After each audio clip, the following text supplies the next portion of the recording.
আপনি কাউকে কষ্ট দিয়েছে, সে কোনো কথা বলেনি, বরং সে চুপ করে চলে গিয়েছে। আপনি কখনো ভেবে নেবেন না যে আপনি বেঁচে গিয়েছেন, বরং আপনি এটা ভাবুন যে আপনি ফেঁসে গিয়েছেন।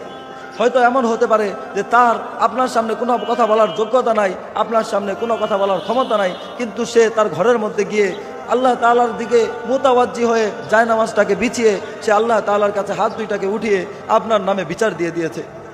আর এই বিচারের কারণে এমনও হতে পারে যে দুনিয়াও আপনার ধ্বংস, আখিরাতও আপনার ধ্বংস।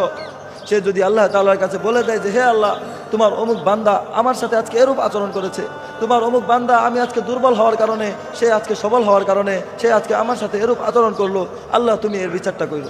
একটা কথা মনে রাখবেন প্রিয় ভাই, দুই ব্যক্তির দোয়ার মধ্যে কোনো পর্দা থাকে না। এর মধ্যে এক নাম্বার ব্যক্তি হলো মা বাবা, আর দুই নাম্বার ব্যক্তি হলো মাজলুম।